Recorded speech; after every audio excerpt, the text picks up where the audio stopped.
and happy World IP Day. Welcome to IP Stories, Innovating for a Better Future, sponsored by the Information Technology and Innovation Foundation, Geneva Network, Hudson Institute, Center for Intellectual Property and Innovation Policy, Property Rights Alliance, and the U.S. Chamber of Commerce. I am Jackie McDowell, Senior Policy Analyst for IP and Innovation at ITIF, and I'm excited to be your guide for today's journey into the stories of individuals, entrepreneurs, startups, and SMEs creating and innovating for a better future thanks to IP rights. In an effort to raise awareness of how patents, copyright, trademarks, and designs impact daily life, and to celebrate creativity and the contribution made by creators and innovators to the development of societies across the globe, WIPO, the World Intellectual Property Organization, instituted the first World IP Day on April 26, 2000. This date is significant because WIPO entered into force on April 26th of 1970. This year's theme is IP and Youth, Innovating for a Better Future. Today, we join IP advocates all across the globe to celebrate the creators and innovators positively impacting our lives and building toward a better future. Our webinar will consist of 3 segments. First, we will hear from Philip Thompson, Policy Analyst for Property Rights Alliance, and Leon Lage, Director for Patents at INPI, the National Institute for Industrial Property for Brazil. Next, I'll have a discussion with 2 creators, Amanda Colleen Williams and Fabrice Guerrier, to learn more about their stories and hear their take on IP. Then we'll hear perspectives from the innovative side with Ashley Baker and Jason Troutner. I'm looking forward to learning from these conversations, and I hope you are too. Up first, we welcome a word from Philip Thompson. Good morning all, and happy World IP Day. This year, Property Rights Alliance is excited to celebrate World IP Day by issuing an open letter to the World Intellectual Property Organization, signed by 105 think tanks from Argentina to Zambia. Altogether, the 105 organizations hail from 50 different countries. In this letter, these organizations are celebrating the role IP rights play in promoting economic development, advancing arts, incentivizing investment in research, and developing next-generation technologies. Noting the theme of IP Day, the letter points out that the average age of inventors filing their first patent is getting younger. We must ensure that IP rights education is accessible to every young artist, inventor, and small business. An easy way to grow the IP economy is simply by inviting more people to participate. The letter affirms that IP rights create jobs and provide wage premiums compared to non-IP intensive sectors. And IP rights are crucial for global trade. For instance, in the EU, 96% of exports and 89% of imports come from IP intensive sectors. The TRIPS agreement administered by the WTO has allowed this trade to expand by providing minimum protections globally.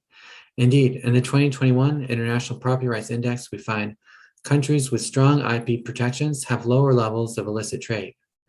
Yet here the letter identifies where more work can be done. Illicit trade continues to grow, resulting in 2.5 million lost jobs and 100 billion in excess costs to G20 countries.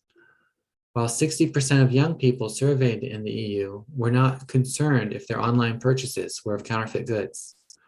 This problem needs to be tackled. On this World Intellectual Property Day, we urge WIPO, along with international organizations, national governments, and policymakers around the world, to continue to promote policies which strengthen intellectual property protections, ensure that a healthy innovation environment can thrive for today's youth and for generations to come. Once again, happy World IP Day, and thank you. Thank you, Philip. Next, a word from Leon Lage. Olá, sou Liane Lage, diretora de patentes do Instituto Nacional de Propriedade Industrial do Brasil. O ano de 2021 foi marcado no Brasil por alterações da nossa legislação de propriedade industrial e gerando muitas incertezas, mas também foi um ano de colocar em prática as ações da Estratégia Nacional de Propriedade Intelectual, elaborada em parceria com a OMP.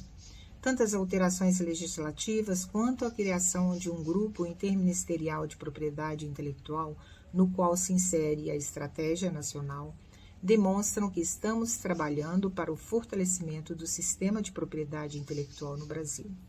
Essa estratégia tem como objetivo aumentar a competitividade e o desenvolvimento econômico e social do país, e tem em um de seus 7 eixos o tema inteligência e visão de futuro. Para pensarmos no futuro, precisamos pensar nos jovens e, nesse sentido, para celebrar o Dia Mundial da Propriedade Intelectual, no dia de hoje, 26 de abril de 2022, o tema escolhido foi a juventude. Em um mundo com tanto desequilíbrio social, a juventude, com toda a sua curiosidade, criatividade e capacidade de inovar, é a esperança de construção de um mundo melhor. Os jovens já estão inseridos em um mundo interconectado, com inteligência artificial, metaverso, entre outras tecnologias, e um bom exemplo disso são os games de realidade virtual. Hoje queremos conscientizar o jovem criativo sobre o uso estratégico da propriedade intelectual para a proteção legal às suas criações, garantindo por um determinado período o direito de exclusividade na exploração econômica de sua própria criação.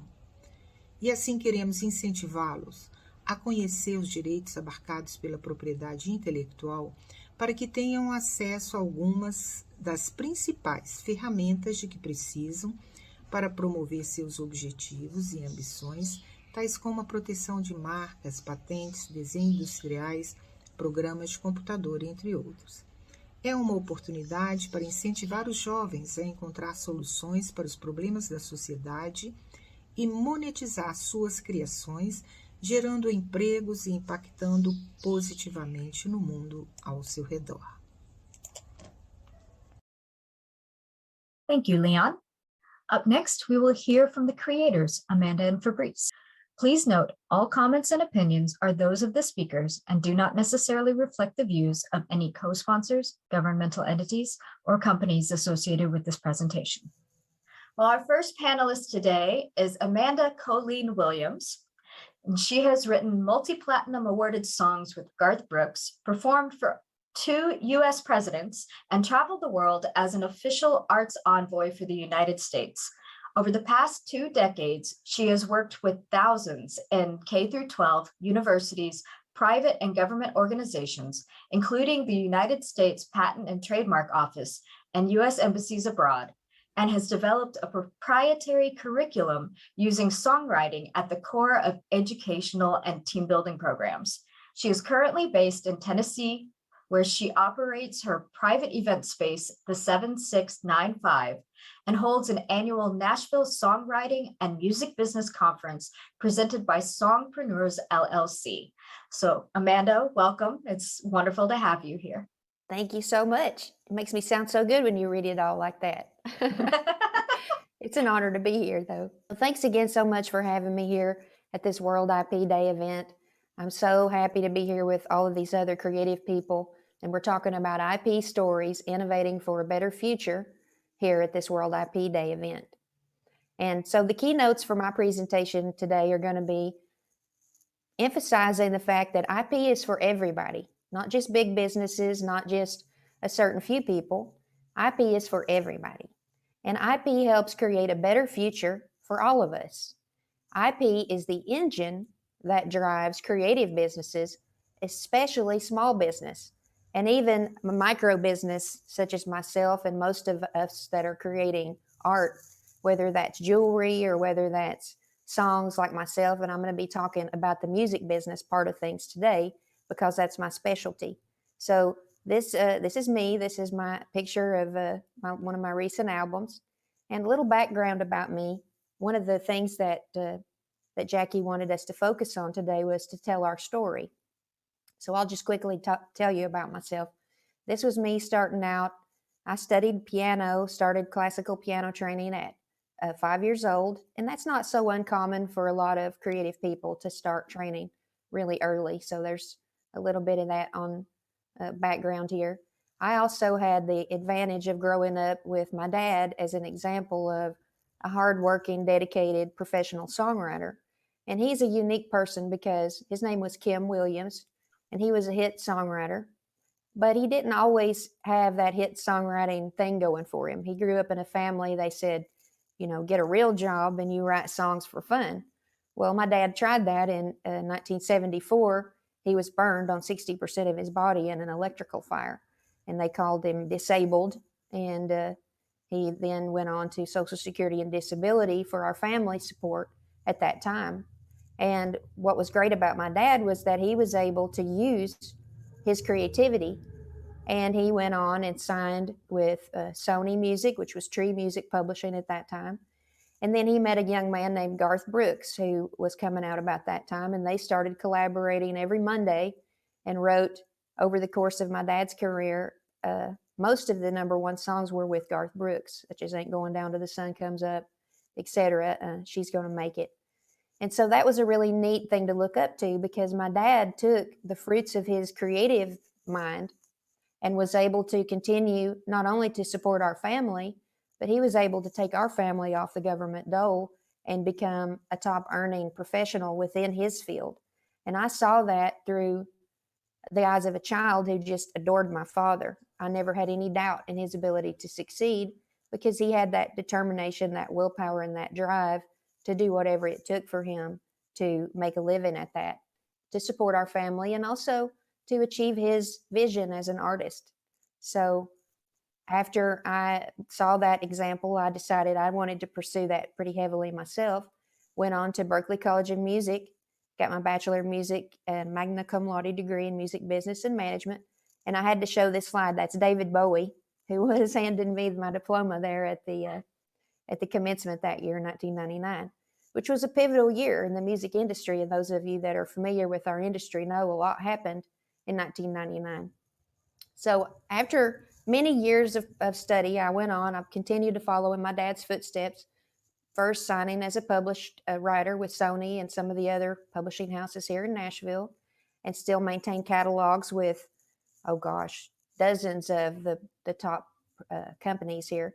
And then my biggest crowning success that really helped me to have my own confidence as a writer came through Garth Brooks also. When he came out of retirement, he recorded one of my songs that we wrote together called She's Tired of Boys. And that is now an RIAA certified platinum album, maybe a couple of platinums now on that one. And then in addition to other recordings with Garth, I'm considered a multi-platinum songwriter. I think there's 17 million units sold so far, at least, that are certified by the RIAA, which is kind of cool.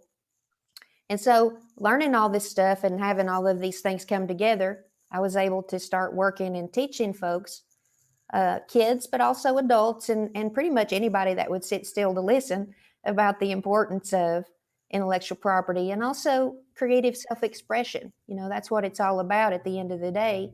And we talk about IP, but it really is creative expression, not just as artists, but also scientists and the innovative side of things as well.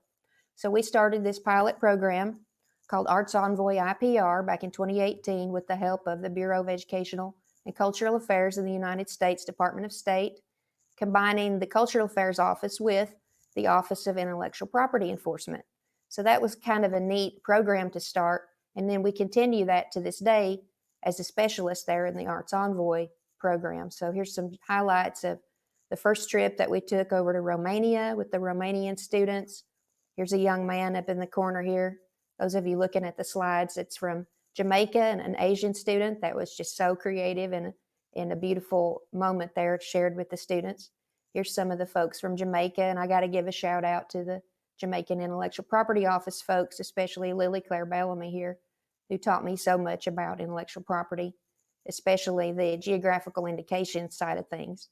And so it's been just quite a journey. This most recent adventure we had through last year's presentations for World Intellectual Property Day was a multi-country tour, virtually, of course, because of our challenges right now in traveling. But we went down to Latin American countries, Peru, Venezuela, Bolivia, and Colombia, and presented storytelling programs for children, but also intellectual property programs for a lot of the adults that were in the law programs. And the reason that we do these things is because this stuff is principle-based. It doesn't matter if you're a kid or if you're an adult. IP is applicable to what every single one of us has the potential to create, just like my dad and a disabled person. as he was called. He never claimed that title for himself because he was able, he wasn't considered himself to be disabled. He was enabled because of his accident, he said, to pursue his creative desires, which I found that just to be so inspirational and motivating. So I've been doing this Song Life tour for a while all around. And the biggest thing that I'm able to impart to you today, I'm just going to pluck from my normal presentation here. And it's really just an IP overview through the eyes of a simple songwriter such as myself. And it's probably a review for most everybody, but it kind of helps put things in perspective when we start on an equal footing with how we think about these things. So here's this circle that you see on the screen. This is a song. It's clean, it's pristine. You just wrote it. It's 100% yours. If you want to stick it in the shoebox and put it under the bed and never show it to anybody, that's fine. You can do that. But this is how we think of it. It's just a circle. There's nothing divided about it. But from the moment that we want to make that material available to the public, we have to think of it as divided into two pieces. Half of it is as the writer, and that's our job to be creative and get in there and do all of that right brain thinking and get it all down. And then the publisher is the other half. And in its simplest terms, a publisher, all that means is just to make available to the public. So there's a lot of jobs and tasks that go along with that side of the pie, we call it. And what we have created then, when we take that material and make it available to the world, we've created a form of property. And that form of property, as we all know and love, is called intellectual property. Now, for songwriters, we mostly just deal with the C with the circle around it. And that is our form of intellectual property. That's the copyright. And those are the rights to copy. That's really what it means, is the rights to copy the work. And because the copyright is exclusive, that means that I'm the only one the one that wrote it. I'm the creator of it. I'm the publisher as well in this scenario. Those rights are exclusive, so that means I'm the only one who can give permission to someone else to use that work.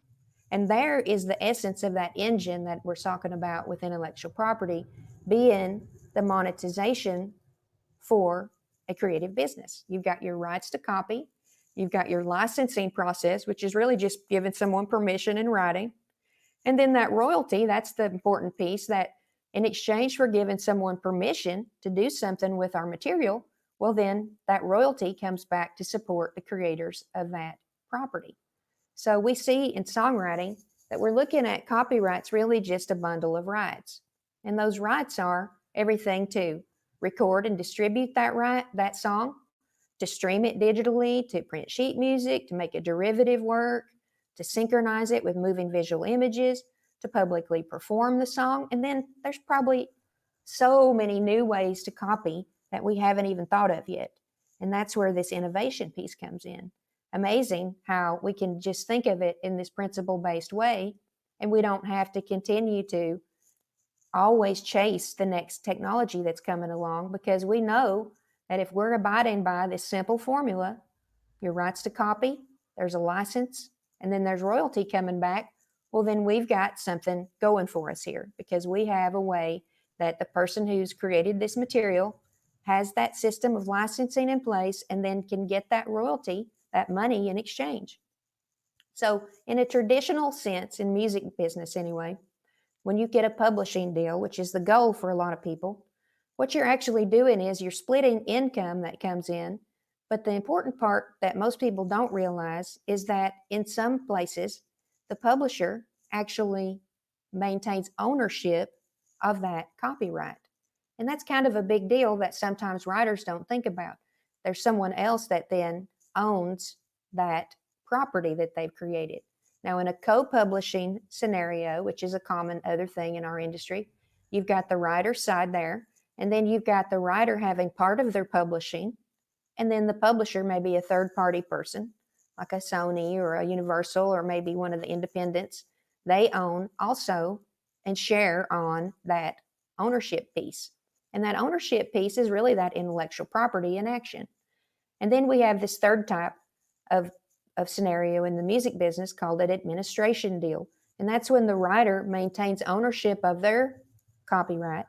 And then they hire an administrator to come in and do a lot of the registration, licensing, and negotiation duties that your publisher would typically do. So there's a lot going on with the music industry side of things, in addition to this other copyright. And this is the part that represents the music side of things, the recording part, in fact. So that P with the circle around it, that stands for the sound recording. And it really means a phonogram. So that's why it's a P instead of some other letter. So it's a phonogram. That's the P recording. And there's two copyrights now. You've got the composition copyright, which is what the songwriter and publisher deal with. And then you've got the P copyright, which is the recording. And that's what the record company and the artist deals with. So I drew this little symbol here. You can use it if you want. It pretty much just shows that anytime someone records your song, they're embodying your song. You see the little C, that's the song. It's embodied in the recording. So you can't really separate the two. You can't say, it's like you're making a cake. Someone gave that good analogy. You put the eggs in, you crack them, you put them in the cake and stir it up. You can't be like, I'd like to have my eggs back, please. It doesn't work that way. It's all one big thing at that point. So that's why it's so important that we have good relations with the folks that we're dealing with. Now, normally I would go off and do a songwriting lab with y'all right now, and we would write a song together, and you'd know all about songwriting and how that feels to actually have something of yours sung to music. It's really quite exhilarating. But for the sake of time, I just want to talk real quickly about employing your copyright. And that's the third part that we talk about in these workshops. It's principle-based. And the principle of economics that apply here is that supply and demand. And you see that's my little crude drawing there. That's a lighthouse. And that comes from an old story about, you can't argue with the lighthouse. It's turn your ship. No, you can't. There's a lighthouse and you're not going to win against that. So supply and demand is the principle that we deal with in songwriting and in creative business. And basically what we faced in the past 20 years or so is a paradigm shift. And I've watched it happen just with my own experience in my own family, from my dad's success to my success. And that paradigm shift is pretty simple. We used to go to the music store for our songs, for our recordings. I remember trekking there to get that new album. But now what we have is that when the consumer sees something online, they think it's for free because they don't see the advertising support that happens here with this license and royalty part. So people are really learning a lot lately about how you can take what you are making, your intellectual property, and then instead of just relying on one stream of income coming in or two streams of income, you're now thinking like an entrepreneur. So that's why we call it songpreneurs. It's songwriter plus entrepreneur equals the songpreneur. So I'm going to leave you with that. But if anybody wants to get in touch with me in the future, that's the way to do it at amandacolinwilliams.com. And then my email is down here, a@amandawilliamsmusic.com. And I would love to talk with everybody about this stuff because I feel like in connecting with each other and our like-minded friends in all industries, we all have an interest in protecting our intellectual property. Well, thank you so much, Amanda. That was fantastic. Before we head over to Fabrice, I have one thing that I'd like to kind of expand on with you. You touched a little bit on the difference between sound recordings and then the mechanical rights, essentially, the written work that writers and publishers deal with. It's interesting the way we've gone about things because historically, sound recordings didn't get royalties very often. The musicians would basically have to gig in order to actually earn any money. The labels would, recoup from sales and that sort of thing. But when it came to broadcasting rights and that sort of thing, it was the writers and the publishers that would continuously benefit from it.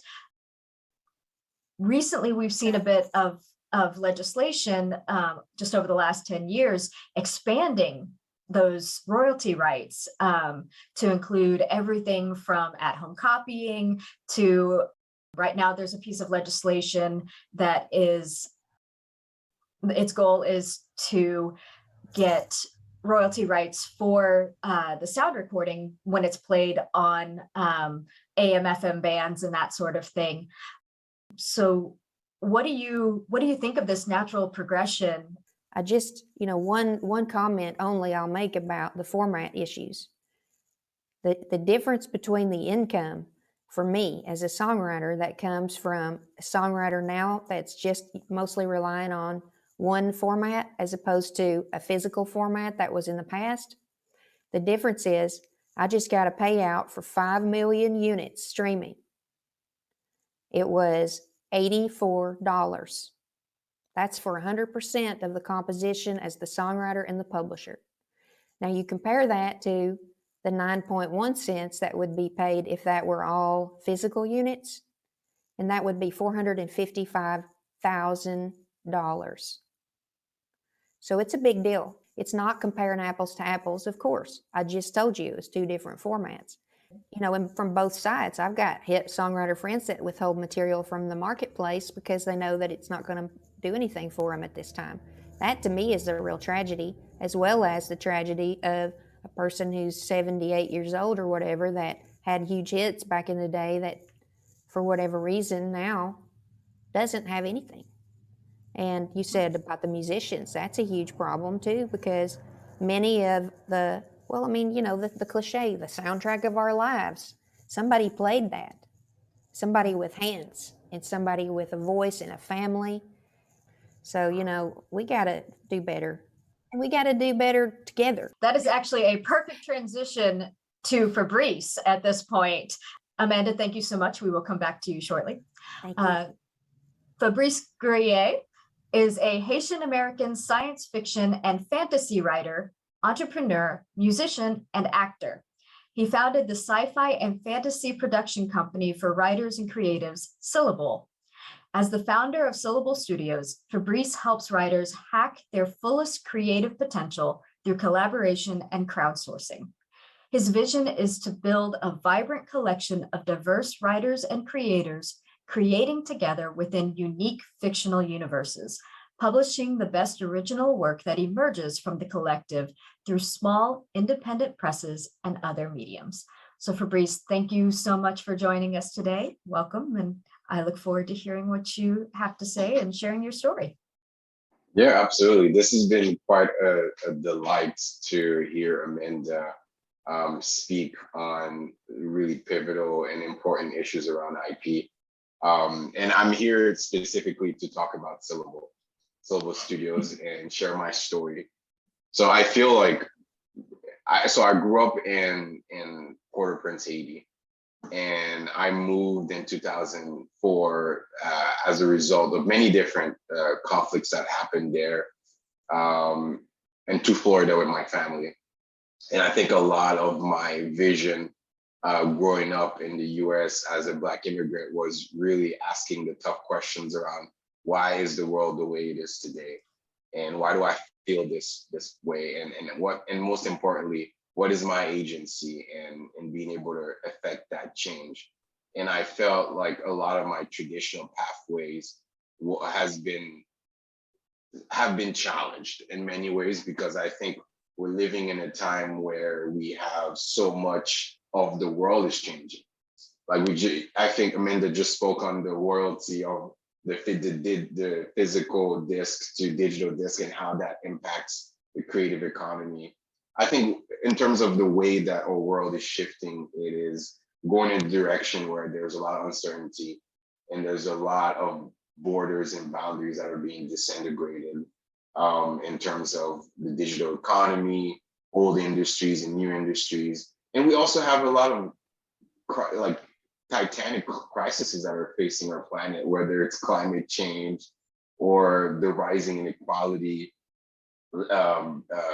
boundaries across countries. So for me, my role in terms of my discovery, in terms of IP, is how can we really wrestle as artists during this time of revolution, this time of change, to birth a renaissance where people are imagining creating art that really plays the role of the storyteller to help people imagine what that future can be or what that times can be.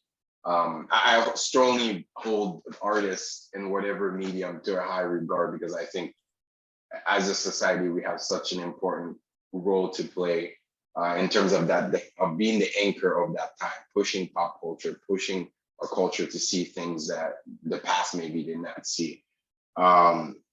A lot of the vision and mission of Syllable is centered around the idea of transmedia. Is how can a story be set and framed from different mediums? So my personal story is, like, as an immigrant, I first studied international relations at Florida State University, and there's those big questions was like, how do I use like the current like international system to impact change, like where it's development, whether it's diplomacy.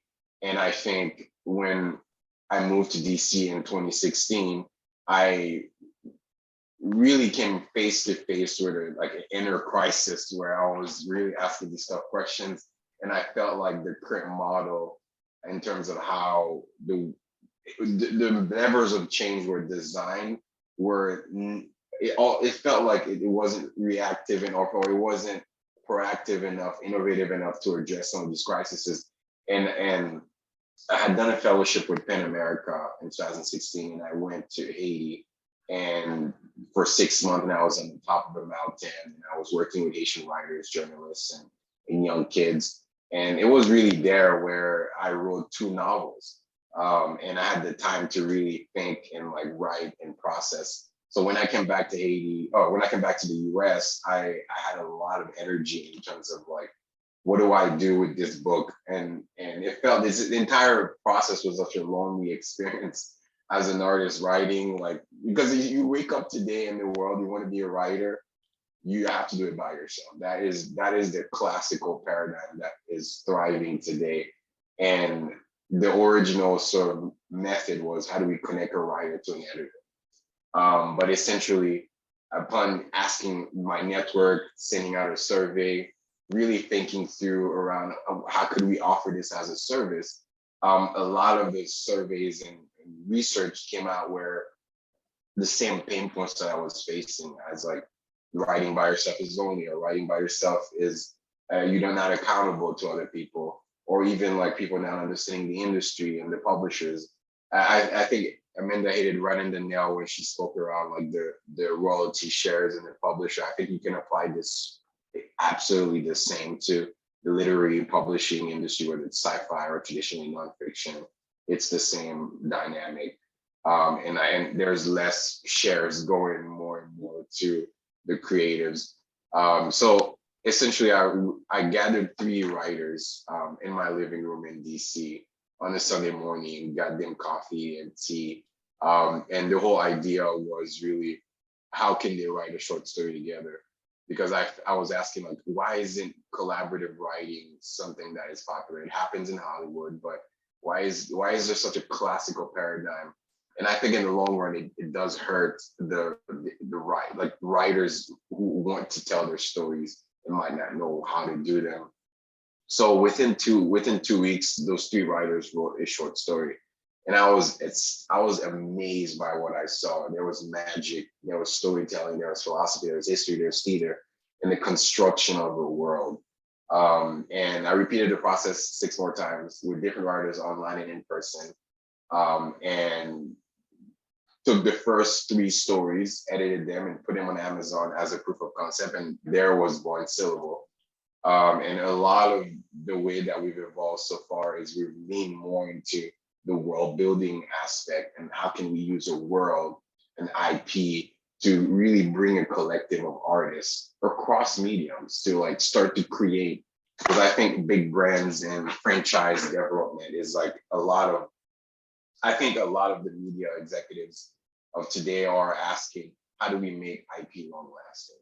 How do we create IP that resonates across time and across people? I think a lot of people are looking for something that resonates, and they're able to sort of rash out. And I think you can see that in Hollywood, where people are just like recreating the same films and the same franchise and the same brands. But it almost seems like that IP is held up in the major studios.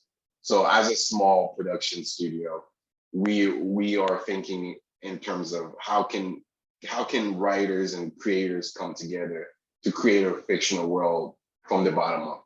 So we've been able to do some really exciting type of work in terms of syllable.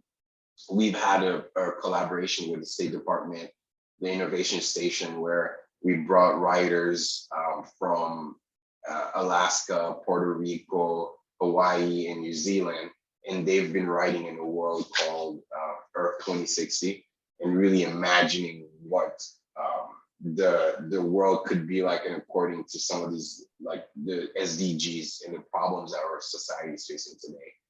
Most recently, we partnered with Brittle Paper, where we are bringing 10 African writers, and they're having their 5th session tonight.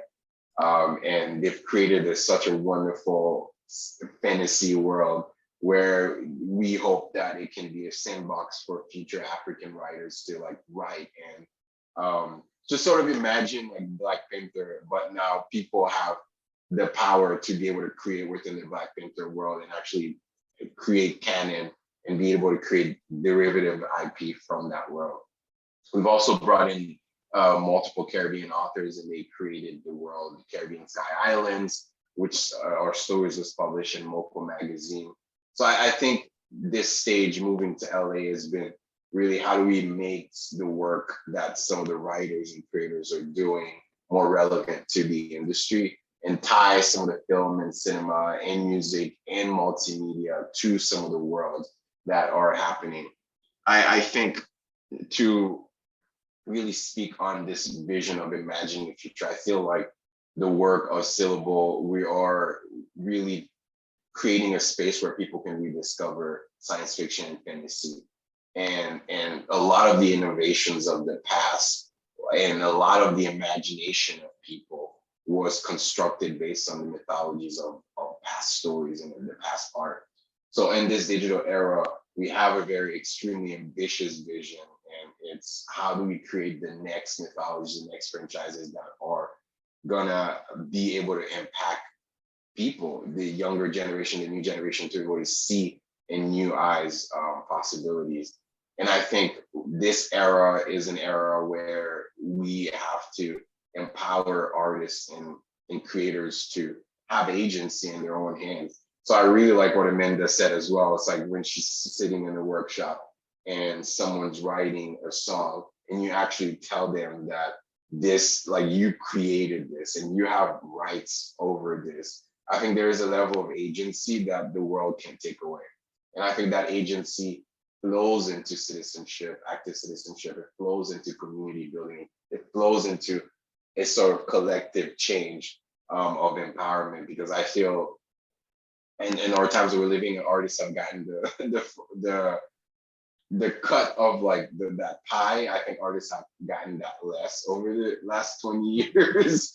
It's shortening. So this is really an attempt to like challenge this classical paradigm of writing and bring a new era of creators coming together. So like to give you like a tangible example. So we have a triannual cycle called Pens Down. So we just launched this, and so Syllable is focusing on one world for 4 months at a time, where every writer and creative and the public are welcome to join and create short stories and flashes from that world, and the showrunners who created the world give their lens in that process. We also create space for Thursday write-ins. We also have 1 monthly studio time. And the goal with this Pens Down is to really publish a manuscript around the world that can be released and that can be leveraged in terms of like, how do we turn this into other mediums. Last week we had a Pens Down, and there was an illustrator, and there was about 6 writers that were writing in that world together in that one space. So I think a lot of Syllable is really making IP more a collaborative, dialogic experience, and how do we use IP for social change to really galvanize groups of people into action. So I think that I like the metaphor, you can't argue with the lighthouse. I think a lot of it is like you have to stick to your values. And I think our values is collaboration. It is social change. It is entertainment. How do we create dynamic stories that brings people together and make the experience collaborative? So I'm extremely excited to have participated or to be here and talk about Syllable and IP and why IP is so important to innovation, because I think the times we're living in demands this creative renaissance. Like, we need ideas, we need stories, we need art, we need music that's going to help us go through, especially after the pandemic, especially with these crises that are facing our planet right now. So I'm excited to hear more and be here and achieve that. So. Well, thank you so much, Fabrice. I'm going to ask you guys a couple of questions, if you don't mind, and whoever wants to chime in first, go for it. Throughout the history of humanity, so many incredible innovations have come about because of collaborative efforts. In recent years, we've seen a lot of cross-industry collaboration with, like, the climate sector and that sort of thing, as you were mentioning, Fabrice. Where do you see potential for collaboration, or where would you like to see cross-industry collaboration? Well, I'll hop in here because I love this question, because musicians, and especially, well, modern commercial songwriters and musicians of all ages, throughout all ages, I mean, in time, that simple act of creative collaboration is a foundational element to what we do as musicians. And I think that that's really the power, is that collaboration fosters connection and relationship, learning how to collaborate through creative work. And that's the essence of my Song Life work and Songpreneurs as well. Because when people experience that creative act, it is life-changing. It opens up something in ourselves, because we're human beings. We have that need to connect. And collaborating to create IP, I mean, what cooler thing can you do? And as you mentioned earlier with, your father, telling him get a real job, that's something that creatives hear time and time and time again. And it really is ridiculous, considering how much we rely on the creative industry to connect to each other, as you were just saying, through collaboration, through things that we can't express in words, and in other situations. We crave that creative content so that we have that connection. But at the same time, we don't want to reward the creators who are giving us that content. And it's really a difficult situation to be in right now. Going back to a different point that Amanda touched on earlier, we have so many technological advancements. AI especially is becoming more and more prevalent. But with these technological advancements, we have both possibilities and challenges, as the music industry faced in the early 2000s. So what advancements do you guys see offering the greatest potential for your industry, and what do you see as posing the most significant challenges? I think the first that pops in my brain is the NFT world, and how artists have been able to use that to actually just push their brands and their art and be able to take more share of that pie in their work. So my hope with new technologies, whether it's NFT or AI, would be how can that space create more access for artists and to create, because a lot of our mission at Syllable is to bring more underrepresented voices to the table as well. I agree. I think, just to sum it up, that you've already said it, was that education that's the fundamentals and the building blocks. I mean, that's the principle-based stuff, and it's all across the board at every level. That's fantastic and exactly right. And I think the comment about education, that really is a lot of the problem right now, is people don't understand. They don't understand the intellectual property that they're using and consuming. They don't understand about the intellectual property that they're creating. And so that's why it's fantastic to have creators here to actually talk about that side of it, and how it is possible to be successful and have a real job within the creative industry. Well, thank you so much. And, it's been my honor to be able to bring your stories and your narrative to the foreground, because we do definitely need to hear more from the people who are affected by the policies and the laws that we make, and who are dealing with this day in and day out, both the joys of the creativity and the struggles that go along with being in these industries. And so thank you both, Amanda and Fabrice. Thank you so much for being here today. And thank you for your time. Jackie. Thank you so much for having us. Yeah, absolutely. Thank you so much for World IP Day. This is great. Thank you, Amanda and Fabrice. Up next, we will hear from the innovation sector. Once again, I'd like to remind everyone that the comments and opinions are solely those of the individual speaking and do not necessarily reflect the views of any co-sponsors. Our first guest is Jason Troutner. He is a serial entrepreneur who has been a co-founder and/or C-suite executive at 3 venture capital-backed healthcare technology companies.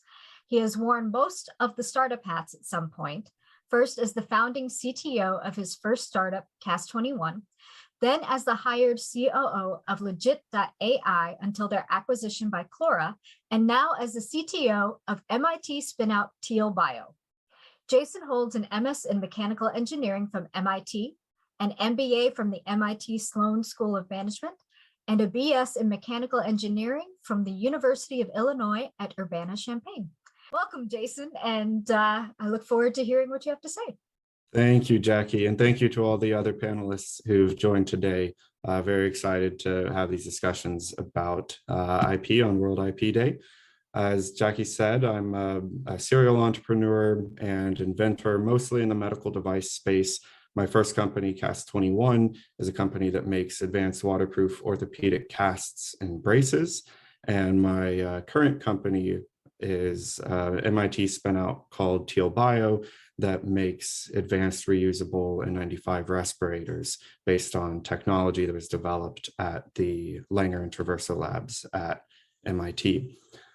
So really what I'm here to talk about is the role that IP in particular has played in the launch and growth of these medical device startups.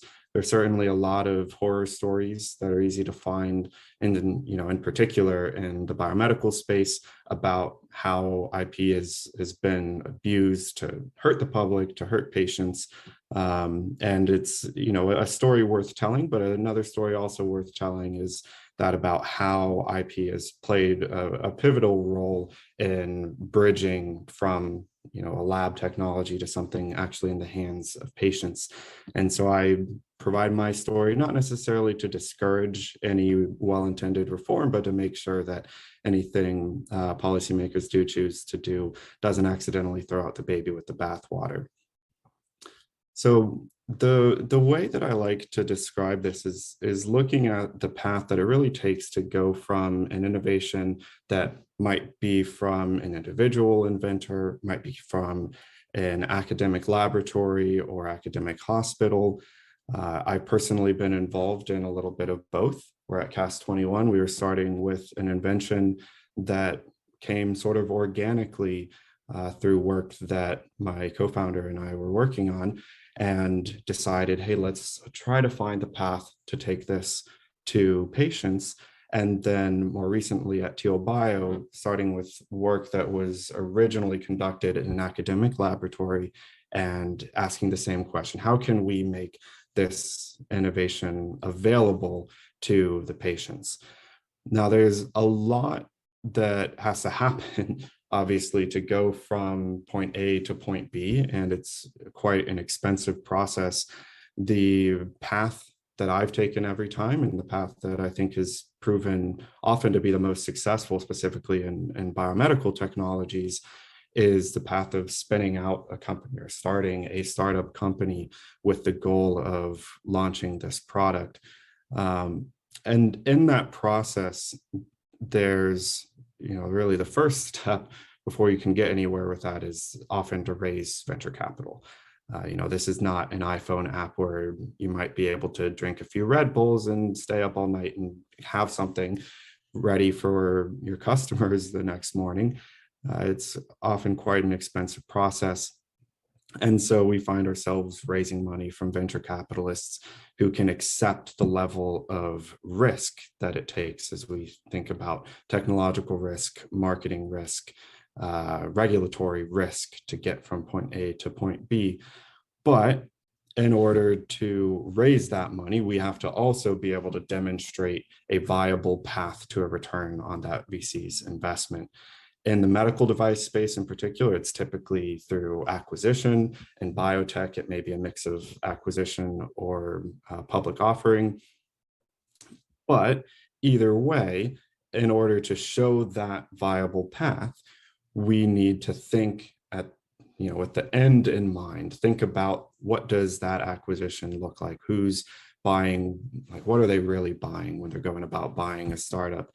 Very often that's the point where IP really comes into the question, because the acquiring company wants to know that they're going to have the intellectual property rights to the technology that they're really looking for in that acquisition.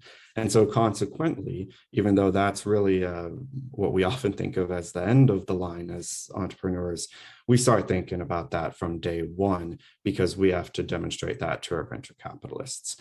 And so at that very early stage, which, like I said, I've seen a couple of times, we have an idea, we have a team, and we have intellectual property. We might not have anything else. And so very often this becomes like our big asset that we're able to really hang our hat on as we're raising this money. And without that, there are so many deals that die at a very early stage in the fundraising process because there's just no path to adequate intellectual property protection. And so in that sense, this asset that is often thought of as a wall to keep out competitors is really, in the very earliest stages, is really a bridge without which you often can't get the technology off the shelf to begin with. And so it's something that maybe would go against a lot of the popular perceptions of what a patent is for, because if you talk to folks like myself and other inventors and early stage entrepreneurs, and you try to find anyone who has ever enforced a patent, you're going to have a hard time, because it's very rare that an early stage company is really taking someone to court over IP infringement. It certainly happens. But when folks like myself think of intellectual property, we're very often thinking of it as, hey, this is that milestone that's going to unlock the next step, that's going to allow us to keep going and keep bringing what we have in the lab to our patients. So it's something that, like I said, I think is a story worth telling, and we'll talk about it a little bit more in the discussion section here, but is worth holding up against some of the more problematic uses of intellectual property, some of the evergreening that is in the news all the time with usually it's large pharma companies, but in practice it's happening kind of everywhere. And thinking about, if we want to prevent some of the abuses that at least IP is a part of, and maybe not the only cause of, how can we make sure that that's happening in a way that isn't tearing down this bridge that's critical to bringing these technologies to patients? Thank you so much, Jason. That was a great introduction. And I love that you brought up the different uses of patents, because most people, all they think of is enforcement and litigation and that sort of thing.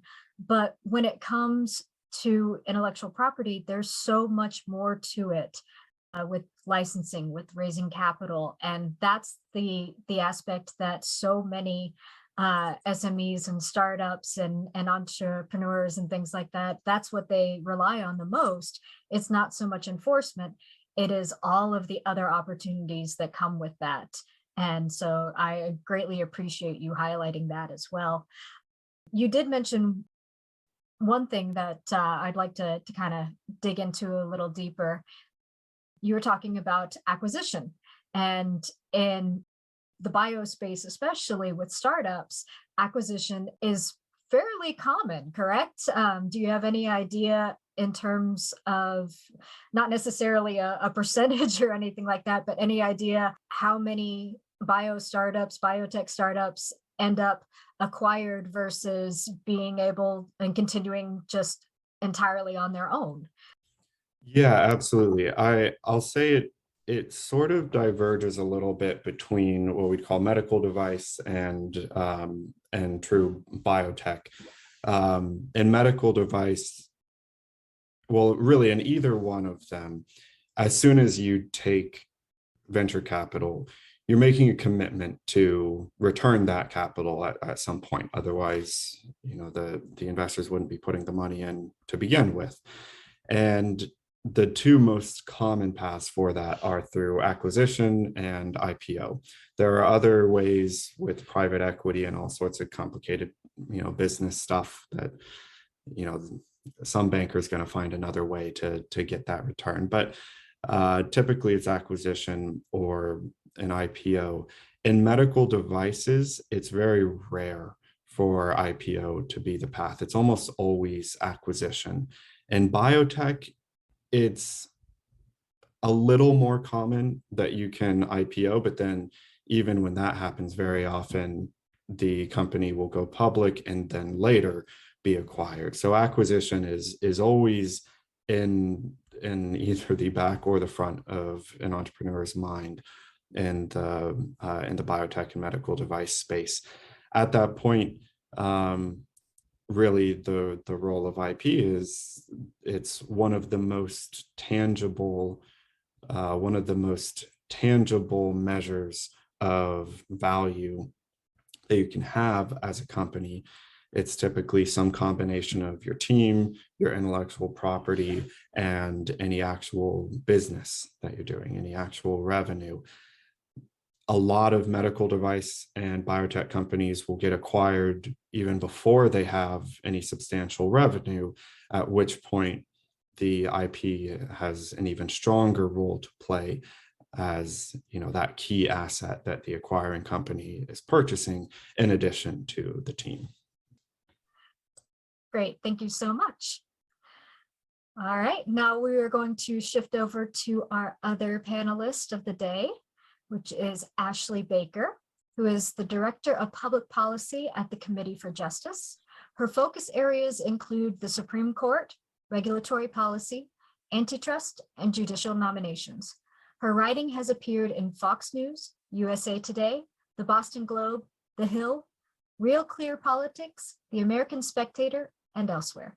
She is also the founder of the Alliance on Antitrust Coalition and has testified before the United States Senate on the topic of antitrust law.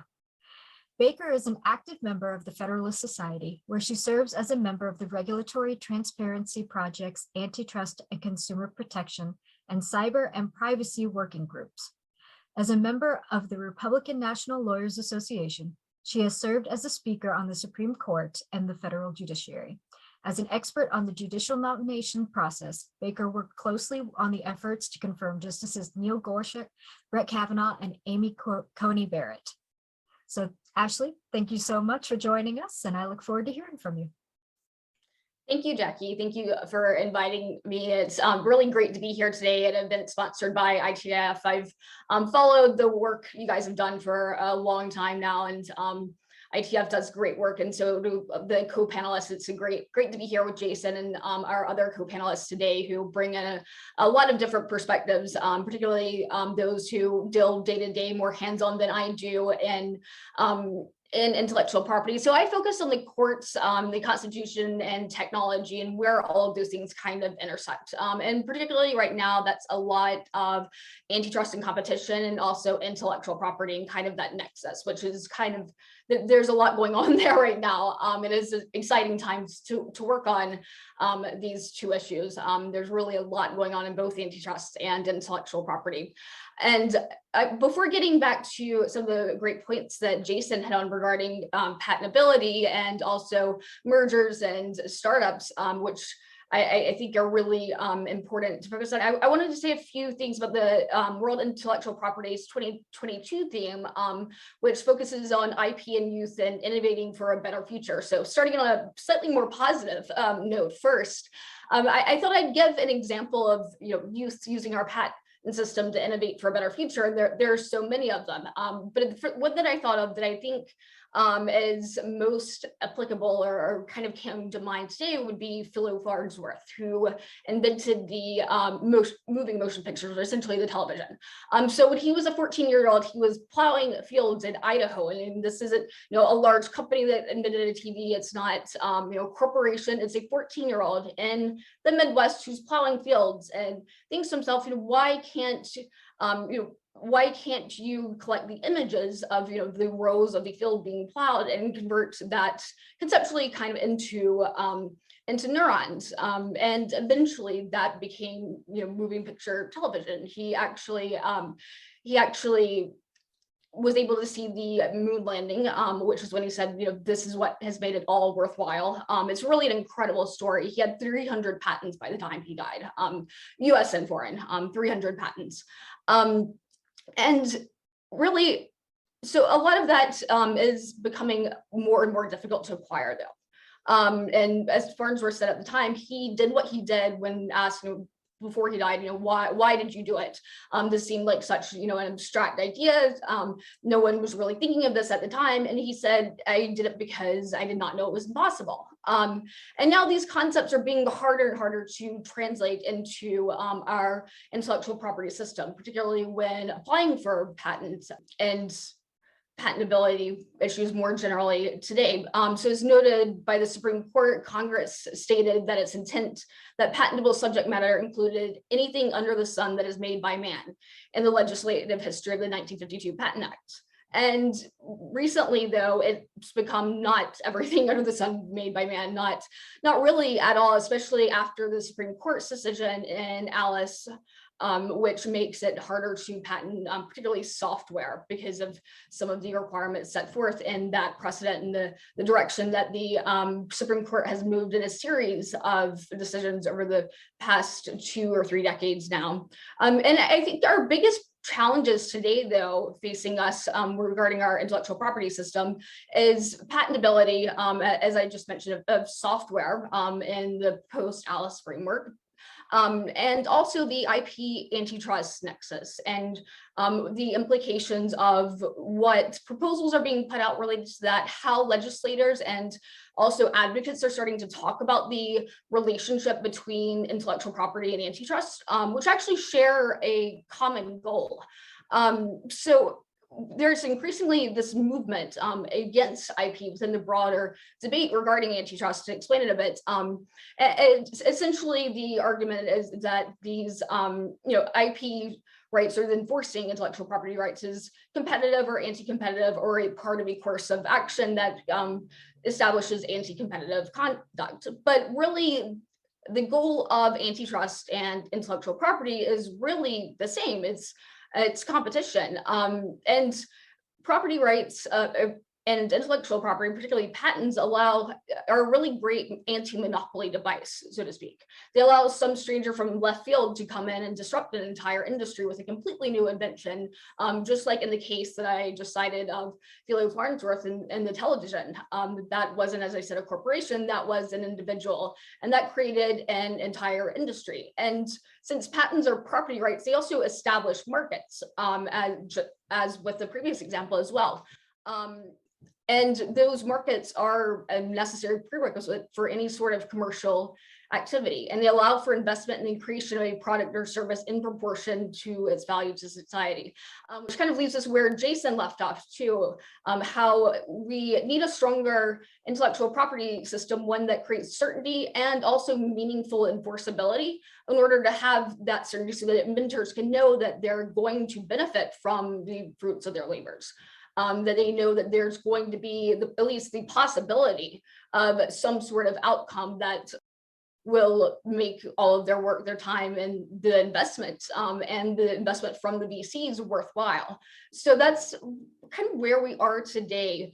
And particularly concerning is we have some legislative proposals too that specify that applying or enforcing a patent, trademark, or copyright is exclusionary conduct or as part of a course of conduct that establishes exclusionary conduct. We've had some bad court decisions, which actually were overturned later on by the Ninth Circuit more recently. And we've also had the FTC and the Department of Justice taking some concerning moves regarding vertical mergers, as Jason was just explaining about how biopharma research labs are essentially kind of spun off of large companies and then are reintegrated in a vertical merger or various other types of business transactions. Those have been blocked more and more often, or have just kind of been sitting, in the merger approval process with no response and left to die. There was one merger in particular, Illumina Grell, which is an early cancer detection technology, which was blocked by the FTC. And vertical mergers usually are not blocked because there was at least this acknowledgement of what's called the elimination of double marginalization. There are efficiencies created by taking, that research lab and putting it outside of the umbrella of the larger company, so that it's not, sucking up all the management resources and, other things, and then, reacquiring it. Not having essentially two people doing the same thing is probably not the most precise way of explaining it, but you don't want duplicative processes there. It makes a lot of sense as business, and it helps with innovation. And it hasn't been the case anymore in the new merger guidelines that should have yet to come out, how exactly that will play into things. But I see certainly a concerning pattern there, a concerning pattern too, as I said, just the rhetoric surrounding patentability and the enforcement and application for intellectual property rights and what that means. If it's a monopoly, yes, of course, it's a government created monopoly by definition, but that can also create competition. Thank you so much, Ashley. That was great. I've got a couple of questions for you, if you don't mind. AI is one of the big things that's happening right now, and one of the things that's coming through. What do you see in terms of AI patentability moving forward, especially post Alice and everything? I know there are a lot of challenges right now with patentability in terms of whether or not we're granting AI inventorship and that sort of thing. Right now, I believe South Africa stands alone because Australia has just turned back on their original decision. So what do you see moving forward in terms of AI patentability? Yes, I think patentability is a huge holdup for the development of artificial intelligence. AI is actually one area in which we at least have somewhat of a national strategy, or the beginning of one starting to take shape, that started back in 2019 or so, and there's a more recent report last year. So there's some sort of national industrial strategy. There could be space for research and development, but then you have the issue of patentability. And you have the issue of a lot of subject matter not being patentable under the Alice framework, which makes it a lot harder to, innovate, a lot harder for these inventors, as I was saying earlier, to know that there's going to be some sort of further invention. And then you also have the international aspect of it too. And I'm not going to dive too deep into what other countries are doing under their own laws. I'm not an international law expert, but just looking at enforcement, for example, and how selectively, for example, China, more broadly, not just related to AI, they very selectively enforce their intellectual property laws. They're starting to do exactly the same thing with antitrust, by the way. There are a lot of parallels to be drawn between the two, and then it's like Australia too, but everyone, every country is doing what makes the most sense for their country, except for us. And it doesn't really make any sense in terms of innovation and becoming a worldwide leader in these emerging technologies such as artificial intelligence and quantum computing. Thank you so much. You mentioned Farnsworth disrupting and developing new industries. And it's incredible to think at just over the last 30 years, just within my lifetime and everything from apps and gaming, TikTok and Twitch and all these other options available to emerging creators and innovators that didn't exist, 20, 30 years ago, in terms of whether or not our laws are actually keeping up with the rapid changes and that sort of thing. Are we fighting against the stream, or are we trying to make it work? Well, that's a good point. And I think you're highlighting what's really, I consider a huge paradox there, is like some of the rationale behind Alice and similar decisions and other arguments surrounding patentability is about, software is an abstract idea or a concept, and it doesn't meet technically the legal requirements set forth in that framework for patentable subject matter. And they say, there's no historical example to guide us, but over the years, the numerous technologies that we have had no historical example for have been automobiles, the television, biotechnology, radio, all of these things. So it's nothing really new here. And I think the Supreme Court does move slowly in terms of precedent, and you see too how industries are starting to rely on different types of intellectual property protections. For example, because of the patentability issue, you've seen more and more companies begin to rely on trade secrets, and trade secret litigation, particularly since 2016 with the passage of the Defend Trade Secret Act, has really shot through the roof. And those are kind of two opposite things too, though. If you were to divulge information in a patent application, then it becomes no longer eligible for trade secret protection because you haven't taken the step of trying to keep that trade secret a trade secret from being known for the public. But they're kind of grasping at straws here in terms of how do we protect what is our property, what is the fruits of our work. So that's one repercussion that we've seen through the courts. I haven't looked at the number since about early 2020, but at the time, the number of trade secret cases was really, truly massive compared to previous years, especially following the legislation. The points that you're bringing up on software are really interesting. I think it's worth adding a sort of, extra context to some of the stuff that I had said about, what the path is from going from idea to an actual company, an actual product in medical device versus in software, because it is a little different. And what, at least at the early stages, I won't speak to big tech, but at the early stages, when pitching a software company, like there are venture capitalists who will straight up say, if you come to me telling me about your software patent, I'm going to laugh you out of the room.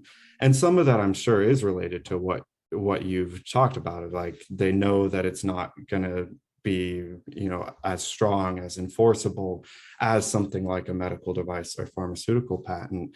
And so the expectations of a software company in terms of what lets you grow and create that competitive moat that's necessary for a growing startup are often totally separate from what it is in device and biotech. And the expectation is, honestly, you don't have any patents. The expectation is, if you're an AI company, the way that you fend off competitors, the way that you get your reward for inventing something new is increased data accumulation, improved models based on training on more and more data. If you're not an AI company, then it's very often just network effects and all of the business rewards for being the first mover in a market. But it is a very, very different world, at least in an early stage, where I know that early stage software founders, their thinking as it relates to patents is more likely to be, God, I hope Google doesn't have something and throw their lawyers at us, as opposed to, I hope we can get this patent as an asset to help us advance. I just think that goes back to highlight that these rights are only intellectual property rights if they're enforceable. They have to be enforceable, and one of the big enforcement challenges is regarding damages too. And if there's no remedy at the end there, then ultimately what you have is kind of a worthless document with these rights, and these are property rights. And there's always been in the rhetoric surrounding talking about intellectual property as if it's some different thing from physical property rights, but really clearly, like in the Constitution, is not meant to be different than that. The intellectual property clause is in the Constitution. The word rights is used for the first time in the Constitution when discussing that. So patents are property rights, and that's something that really needs to be understood. And property rights have to be enforced, or otherwise, your land is overrun. There's no really point in ownership. Also, it is that having the ability to enforce is what gives that product or innovation value. I mean, standard essential patents, for example, it is the licensing, it is the SEP that creates the value there. So you also have to keep in mind in terms of market dynamics in the market, what creates value there is the fact that there is a patent. And going back to what Jason was saying in VC meetings, how it used to be a big deal to VCs if you have 1 or 2 patents, that was really a way to get your foot in the door. And now it's kind of laughed at. That's particularly concerning. I agree. Obviously, I'm a big IP supporter. So one of the incredible things that I find about IP, and it's really nice to have somebody in biotech here to kind of highlight this, throughout all of human history, we've had so many incredible innovations come about because of collaborative efforts. Green tech is one of the big things that's coming about right now. So where do you see the potential for collaboration, or where would you like to see cross-industry collaboration? And how do you think IP can help enable that? It's a very good question. I think every sector is seeing more interdisciplinary innovation, whether it's devices and pharmaceuticals working on drug device combos, or it's hardware, software products in in any space, but I think in particular in the medical device space, where the variety of expertise required to develop some of these technologies is just increasing by the day. And then things like Ashley talked about AI earlier, that is starting to find its way into just about everything. I think we necessarily see an increase in cross-industry collaboration in the future. I would sort of add to that there's the component of collaboration between larger and smaller companies, which is something that that I certainly think of a lot as we look at some of the resources and benefits of a larger company combined with the the scrappiness and speed of smaller companies. I think that's something that a lot of people have pretended that they've gotten down, and they haven't actually figured out how to bridge that gap well. But then I think as it relates to cross-industry collaborations, this is heavily biased by my own position, but I really think it's where some of the skills and experience of the tech industry, which is always the first to try the new thing, is always the first to advance, whether it's the most recent technology, the most recent business model, whatever it is, where that can blend with things like the medical device industry or the clean tech industry, which are often so slow to move, to develop new technology, to implement it. I think they both have things to learn from each other. I think there are also, folks in one industry who think they know the other one, and If I had a dime for every big tech company that thought they could take on healthcare and then shut down that operation, a couple years later, I'd be able to fund my next company. But I think that's just all the more reason that the right collaborations need to happen there, so that the folks who know the cutting edge and the folks who know the really highly regulated industries can work together to move those industries forward more quickly. An example of that collaboration too can be found in, I cited earlier, the Illumina-Grell merger. And in that instance, you have Illumina, which is this large medical device and testing company. And then Grell is the smaller startup that developed the product that's blood testing for early cancer detection. And those, the machines and the testing process that's used by Illumina, I mean, that's a very complex process. It's hard to do both of those things in-house. Those are two very highly specialized things, which is why that sort of vertical merger system makes a lot of sense there. In acquiring them as a company, because you have the research arm on one hand, and they don't exactly have the capabilities or the capital to have the testing of their product that they're trying to bring to market. I think that's a great point to be made too, is that a lot of the acquisition and that sort of thing is because a lot of these startups have hit a point where they just don't have the capital and everything to continue forward. So they rely on the resources of these other organizations, whether it be academic institutions or, a larger entity or something of that nature. So I have one final question for you guys. This has unfortunately gone by far too quickly. I wish I could sit and talk to you for another hour.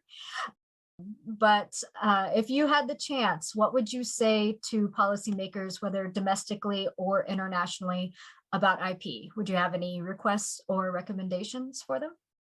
I would just emphasize, what is at stake here, and how we're being out innovated by other countries that are innovating faster than we are. They're publishing research faster than we are. They have more leaders on setting organizations than we have, and they have clear.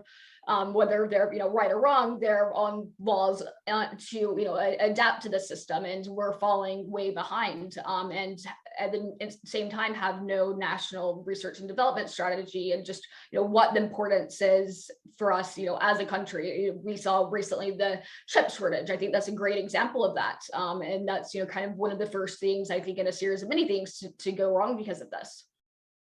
I would say it's obviously a dangerous place to be working from a policy perspective. I mean, any changes you're trying to make, you're sort of rewiring the house with the lights on.